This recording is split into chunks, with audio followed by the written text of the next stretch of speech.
We need to show others that we really mean critical thinking is a lifetime skill. Critical thinking can sometimes be like an abstract goal that you have to accomplish. And again, every teacher wants their kids to think critically, but sometimes it's hard to pin that down on how to actually do that. So that's something I feel like we did at Mentoring Minds, is figure out how to break it down into a program, a way that teachers can effectively foster critical thinking in their classroom and with their students. How do we teach others to teach critical thinking? Because teachers understand that critical thinking is important and it should be embedded in everything that they do in the classroom, but they don't necessarily understand how. And so that's what we did by creating the critical thinking traits. So those 9 traits describe behaviors that all strong thinkers, no matter what age, what career, whatever they're doing, they show and exhibit all of these traits. We have adapt, we have examine, create, communicate, collaborate, inquire, link, reflect, and strive.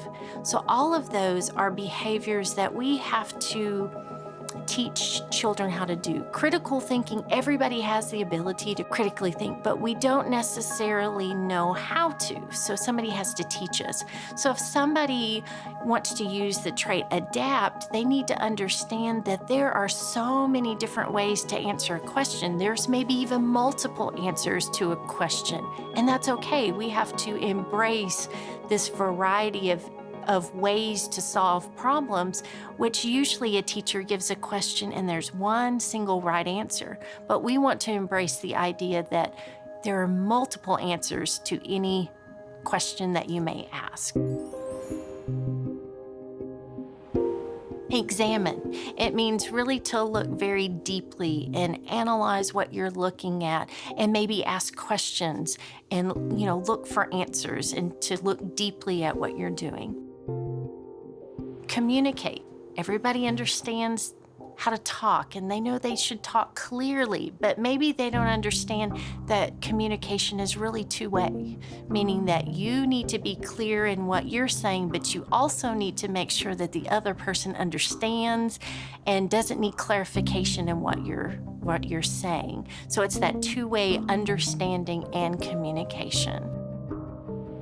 Adapt is maybe one of the strongest traits, that no matter what situation comes in front, there is a way to accomplish it, and just finding that way to do it. Collaborate. This is one of my favorite.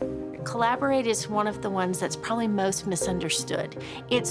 Everybody knows how to work together, but they don't necessarily understand that working together should improve the outcome that you actually produce. So it's better than every person working individually, so the outcome is the best it could be with all of those minds working together. Reflect. Reflect is also something, think back on what I've done, but maybe think a little deeper and actually have that change the way I would approach a problem in the future. It changes my actions. It changes what I do.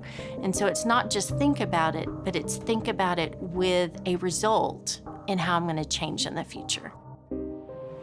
Inquire is probably what most people would look at as research, but we want to take it a step further, meaning that you not only do the assignment, but say something really piques your interest, that you actually go out and seek more information about what you're passionate about and what you want to learn about. So making it kind of an intrinsic idea that I'm going to learn more about what I want to learn about.